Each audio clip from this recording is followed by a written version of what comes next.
whether sports can be an instrument of peace. We have had AFCON in Morocco, and as at yesterday, there are fans from Senegal who are still detained in Morocco. They were released yesterday. During that period, the Moroccans exhibited unprecedented racism against the Senegalese emerging leaders. Andre here is one of the young people who works with her, and he'll have occasion to say something briefly about what they do. My good friend Daniel works in Kisumu County. He himself is a teacher, trained teacher, but now chooses to serve the county government. Let me preface my introduction by asking a few questions. And this is an example that I gave on Friday. I was at a church, the Church of the Torch in Thogoto. Thogoto, believe me or not, is how the Agikoyo of Kenya pronounce Scots. So the Church of the Torch is actually Scotland, Church of Scotland, which is now known as the Presbyterian Church. And I gave a real life example of what I saw the day before I was invited to speak. I was sitting at a lobby in a hotel room. And as if there was a conspiracy to have me see what was happening, this is what happened. First, a group of young Asians came in. One of them I knew, and he greeted me. Sitting next to him was a Caucasian. I do not know from which country. And their conversation was about business environment in Kenya. They said that in the year 2024, the elder one, they made a profit of 36 million United States dollars, and in the year 2025, 41. I think it was an attempt to persuade the Caucasian who apparently wanted to either buy or have an interest in the company to be interested in it. They walked away. A young Chinese came in. I'd met him before. And I'd met him in a place called Lodwar, which is 700 kilometers away from Nairobi. And I asked him, what are you doing now? He said, now I am actually in the renewable energy space. And I'll be traveling again to Lodwar and to the neighboring districts, Chinese. He has been in Kenya for about 7 years. He's about 35. So he came to Kenya when he was in his late 20s. As he moved to sit next, a group of young Africans came. The three of them had rings in all their fingers, and they wore shorts with pockets almost everywhere. And I heard them discuss how they were waiting for tenders in counties. And after that, they were talking about which football team in England would win the league. One of them said it was Arsenal, another one Manchester United, and they went on and walked away. You taught me two things. The reason why Africa does not realize our potential is because we never focus on the real things. An Indian was talking about a company that makes profit in the millions. A Chinese was talking about renewable energy. Young Africans were talking about football in England. And what I'm saying is not idle.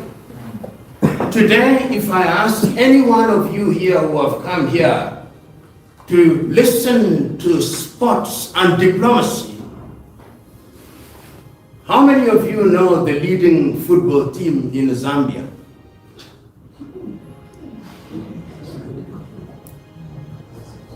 How many of you know the leading football team in Ethiopia? The Ethiopians don't tell me. How many of you know the leading football teams in Uganda? The Ugandans don't tell me. But yet, most of you here can tell me which team beat which one. In Spain yesterday, and in England yesterday, and in Netherlands yesterday. And which sprinter is the best sprinter in the United States of America? And which basketball player is paid how much? You will tell me. But if I ask you to name for me 10 players from Senegal who featured in AFCON in Morocco, you will not tell me. None of you have ever heard of one of the greatest football teams in Africa, Afia Guinea du Conakry, which dominated the football charts in the 80s. That is the problem of Africa. And I'm suggesting to you who are present here, and I've just read this in a message sent to me by a friend of mine, is to be found in the Hindu Bhagavad Gita, that he or she who conquers his mind has a great friend, and he or she who does not conquer his mind has a great enemy. All things must start here. Even the sports and the diplomacy that we are talking about only happens if we use it for that purpose. If you read history, because this is recorded, therefore it can be a point of reference that you can look to. In Greece, they had something called the Keria. And the Keria was the truce that was imposed whenever there was what we now know as the Olympics. The year is 776 BC. Whenever there were the Olympics, there would be peace. In many African societies, it was the same with wrestling. If you wanted to settle something, people had wrestling, and the war would stop during that period. Many of you will remember. So today, we are here to examine whether sports can be an instrument of peace. We have had AFCON in Morocco. And as at yesterday, there are fans from Senegal who are still detained in Morocco. They were released yesterday. During that period, the Moroccans exhibited unprecedented racism against the Senegalese. There was no diplomacy.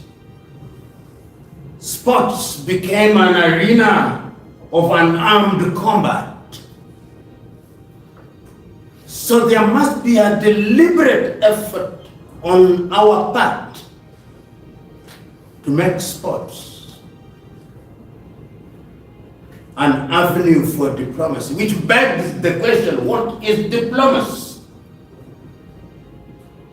Is diplomacy saying bad things in colored language? Oh, diplomacy is an instrument of creating sustainable peace. I remember, courtesy of history, at one time, in 1862, you will fact check me and you will find that I'm right. A German called Otto von Bismarck, addressed the Parliament of Prussia. People are making speeches and declarations, and he said that the events of this day are not going to be solved by speeches and declarations, but by blood and iron. And he set on what then became the unification of the German that you know today. What is diplomacy? That is the question that I'm posing. What is diplomacy? And I want you to think of diplomacy in your mother tongue. You, the Zande here, what is the word for diplomacy in your mother tongue? You, the Oromo, in Oromifa, what is the word for diplomacy in Amhara? What is the word?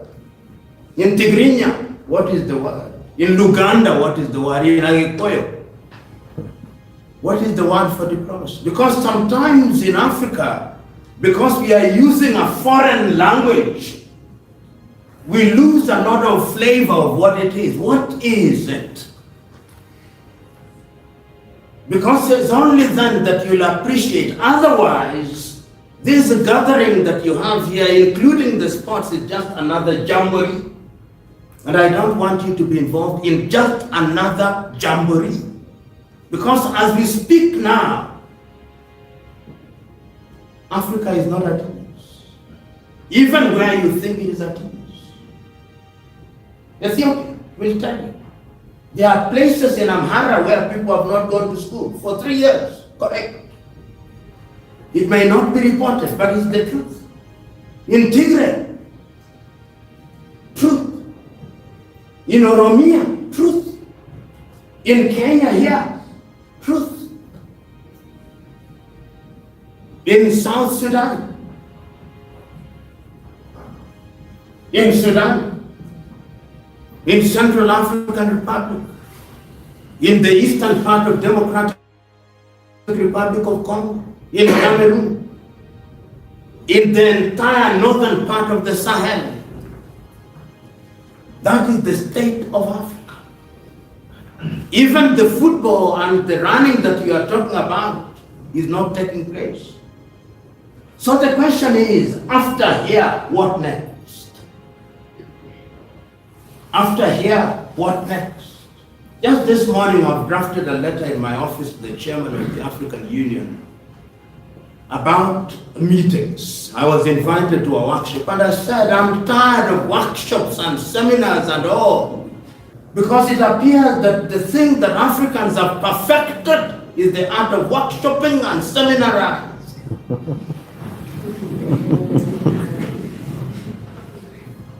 The question is, what action, particularly you, the Vice Chancellor and I, when he courteously received us in his office, got into a talk about the African population. The average age of Africa today, give or take, is just slightly over 19. And that is 65% of the African population. No opportunities, or so we think. What is our future? The jobs that you think are there today, the traditional jobs that you are being trained for, artificial intelligence is going to take them over. In the next 5 years, you'll go into a restaurant and you'll not meet a human being. There'll be a robot.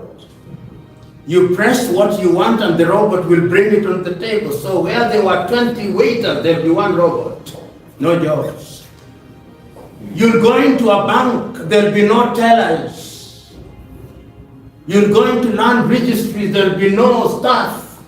There'll only be 1 or 2 people in a control room. Even us who are in the business of lecturing, there'll only be 1 person. In fact, there is a place, I think a school in Albania, where the employed a head teacher who was a robot. And the beauty of robots is that they don't take leave. No sick off, no maternity leave, no paternity leave. This is the reality that is going to confront us. Yet sports is critical. Sports is a multi-million-dollar industry and can be used to good effect. The English League only, the amount of money that is generated by leagues in Europe is bigger than the GDP of all East African countries combined. All. And you are victims. You bet. Some of you will be betting on which team will be beating the other. The jerseys that you are wearing, merchandising, it can be used to that effect, so that Rwanda can have their logo on Arsenal, but not on Asante Kotoko in Ghana. So that a team or a country in Africa can have their logo in Real Madrid, but not St. George's of Ethiopia, or Abiola Babes in Sudan, or in Nigeria, or Nkana Red Devils in Zambia. So when you talk about diplomacy, and before I conclude, I want each one of you to give me the word for diplomacy in your mother tongue, so that I know that we are reading from the same page. Look for it, and if you can't look for it, send a message to somebody and pretend that you need it. Whether it's boxing, diplomacy. I remember in 1980, some of you are not born, but I remember in 1980 when there was the Moscow Olympic Games, and African countries said were being asked by the European powers, particularly the United States of America, to boycott the Games. They deployed Muhammad Ali, then the leading boxer, to come across Africa and to meet heads of state, to ask them to boycott the Games. Heads of state met him, except Julius Kambarage Nyerere of Tanzania. He said, "I have no time to meet boxers who are misguided." Diplomacy is not to be conducted in this way. It is an insult to us. What is diplomacy? That is the question. When we talk about our athletes, and you Ethiopians have had great athletes, Haile Gebrselassie. We have had here good athletes, Douglas Wakihuri. How do we use them? How do we deploy them? You from the Democratic Republic of Congo, do you know a man called Dikembe Mutombo? How many of you here have heard of Dikembe Mutombo? Google him right now and tell me what Dikembe Mutombo was. One of the leading MBA players. And if you go to Kinshasa, he has built one of the biggest private hospitals in Kinshasa. You do not know Dikembe Mutombo, but you know Michael.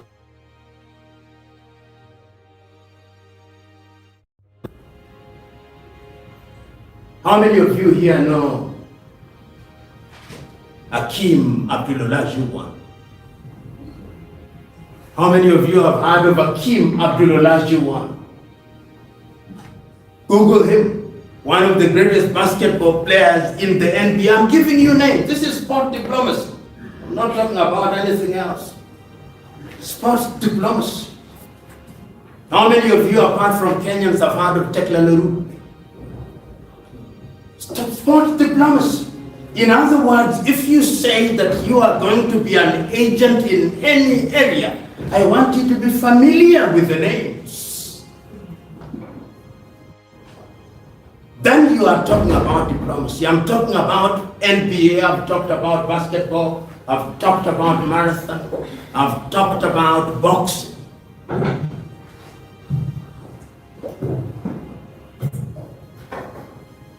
In other words, I'm saying that you can only make a claim that you are agents of sports diplomacy if you understand the function of it and how it can be used. Have you found Dikembe Mutombo? And you have found the hospital that is built? And you found the foundation that is created? And you found his famous quote, when the elevator takes you up, take the elevator down to bring somebody else. That is Dikembe Mutombo. Got to know about it. And what he did during the peace, what he tried to do in peace in Congo. This is real time.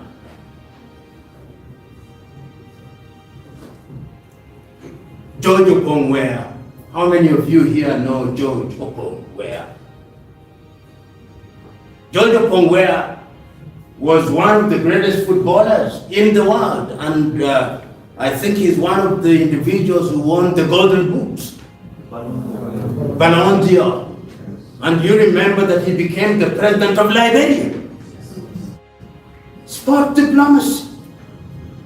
Because you've got to know all these people, then I'll begin to understand that you are going to be in the right direction. How do we use football?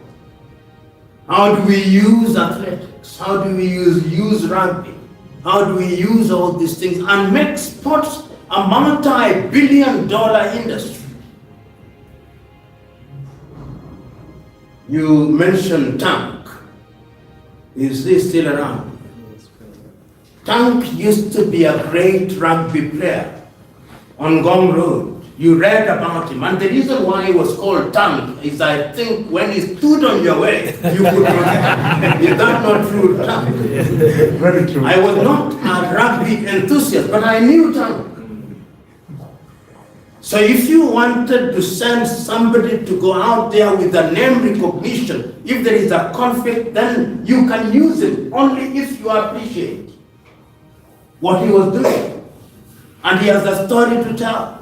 He has mentored people. Therefore, when he talks about rugby and the import of rugby and how it can be used for purposes of bringing about peace, then you can appreciate what sports can do.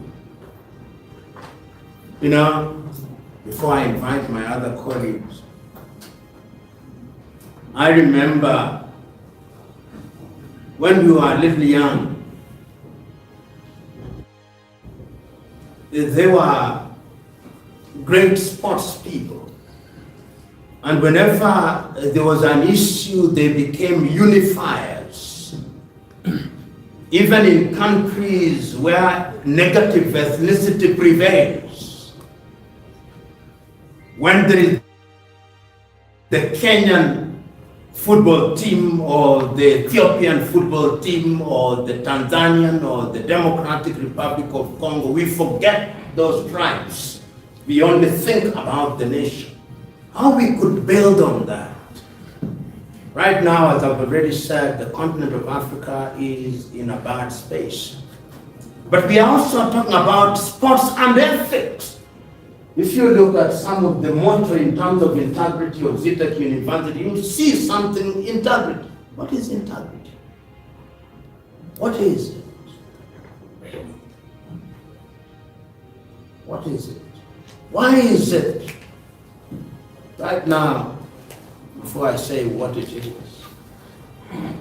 Kenya is one of the few countries in the world, and I understand the metaphor, but I want to laugh at it. We are one of the only countries in the world that does not want to be Kenya, we want to be Singapore. We have refused, now we don't want Kenya, we want to be Singapore. I understand the metaphor, but this is just to demonstrate to you how stupid we are. Singapore is 773 square kilometers. Nairobi is 669 square kilometers, which means that Singapore is only slightly bigger than Nairobi with a population of not more than 6 million, 6.1 to be exact. We are a country that is 582,000 square kilometers with a population running to 55. Our GDP, give or take, GDP is 136 billion United States dollars. Our GDP Purchasing power parity is about 177. Singapore has a GDP of 542 billion United States dollars, which means that Singapore's GDP is bigger than all East African countries combined, all of them. Why are they different? Integrity, ethics, they are ethical. If you walk out here in this foyer, you see order. We took a photograph in something there that says, I love ZTEC. It is neat, it is clean, the environment is neat and clean. It is not littered. But immediately you walk out and you begin to drive, then you see semi-permanent structures where food is being sold. There is no toilet in those places. People are throwing out rubbish out of the windows of their multi-million cars. People are crossing roads as if they were antelopes or wildebeests. Then you tell me we are going to be Singapore. No, we can't, even if we wanted to. We can only dream about it. In our dreams, we can dream dreams.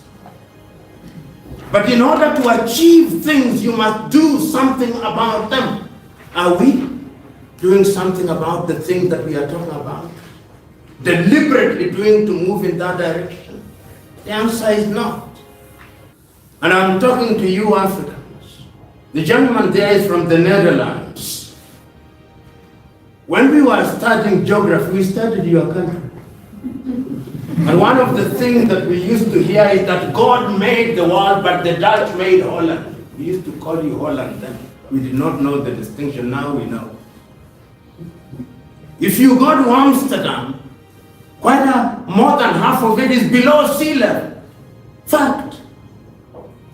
What is it that the Dutch did that we are not doing? What is it? You may condemn them because they colonize us, so for that we condemn you. And we are very happy that you have apologized. But we must admire them for the thing they have done. In Swahili we say, banyani mbaya kiapi chake dawa. Those of you who don't understand Kiswahili will be told what it means. Banyani mbaya kiapi chake dawa. Mgala muwe lakini haki yake mpe. You will tell them what that means in Kiswahili. So we must borrow from others. Even as we talk about diplomacy in sports. What is it that people have done with sports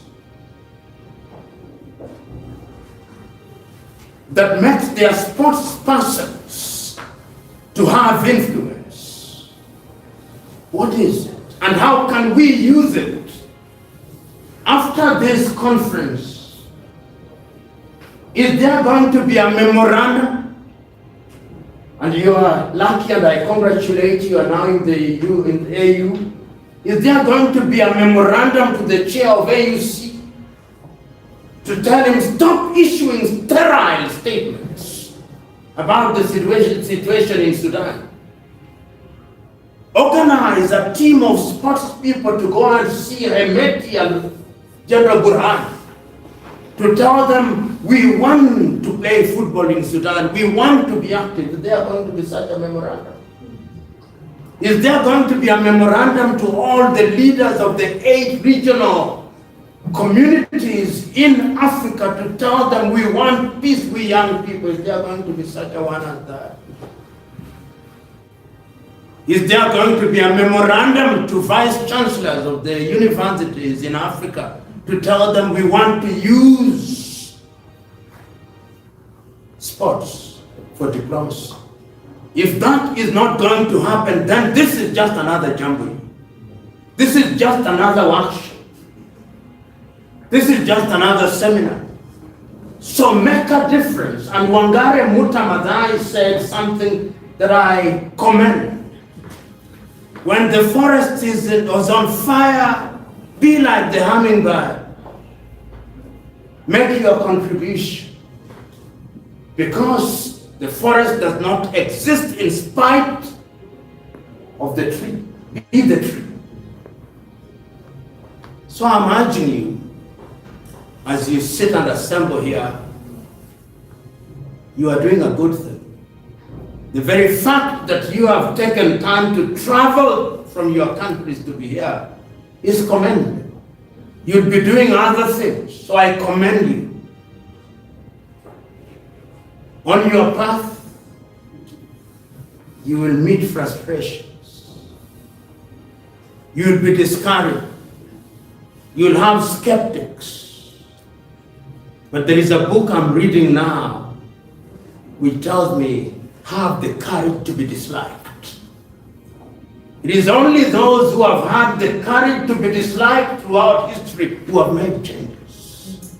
If you want to be nice to everybody, you'll never achieve anything. And look at all great men and women in history. All of them have been doubted, and it's only when they are dead that we are able to say they were great. Christians who are here now, Jesus was crucified. Even those who are close to him rejected him. 2,000 years later, now Jesus. The Prophet Muhammad, may peace be upon him, how many battles did he fight? How many rejected him? He died ultimately, it said, ultimately of poison, slow poison. How many were his Sahabas when he died? How many Muslims existed? Buddha, the great African spiritualist. So if you want to do great things, have the courage to be disliked. Be wedded to your conscience. Waswahili say, tenda wema, nenda zako. Just do the right thing because it's right to do the right thing. So, young Africans, there is great work to be done. Yesterday, I was sitting and welcoming a young Ghanaian. And we were looking at a photograph taken in 1966 in Beijing, China. It's a photograph of the Osage for Kwame Nkrumah. And you'll see him, he's sitting on a bench and he's doing this. He had just received information that he had been overthrown as the president of Ghana. And it is one of the most painful photographs. And I can imagine what he was thinking. Just imagine. That these crooks have overthrown me. They have no idea of what I wanted to do for the people of Ghana. There'll be such moments when you'll be called names. There'll be people who are calling you now, telling, why are you wasting your time in Kenya? I'm sure you've received such phone calls or messages. You wish you were at home, you'd be doing great things. There'll be people who are telling you to do things too. There's some gambling called a theater. What is it, this gambling? You'd have spent your money gambling, and you know the gamblers are very clever. They build up one person who wins nothing for 10 years, then in the 10th year he wins 10 million. Then you also are a guide. Now that it took 10 years, let me wait for my 10th year. So you keep on gambling year 1, year 2, year 3, year 10, and you die gambling. Meanwhile, the gambling company owner is building such as these. Ladies and gentlemen, I'm happy to be present here. Go out and do that which is right and good. Give meaning to sports. I myself have been a martial artist, believe me or not, since 1975. I've been a martial artist. And I've remained in martial arts for 50 years now. And it's a good thing to be a sports person. But how do you use it now that you are talking diplomacy? Permit me now to invite Andre for 5 minutes to share with you what we are doing at Emerging Leaders. And in that way, Africa will be great. Thank you. Thank you, sir. Thank you, Africa, Mama Africa.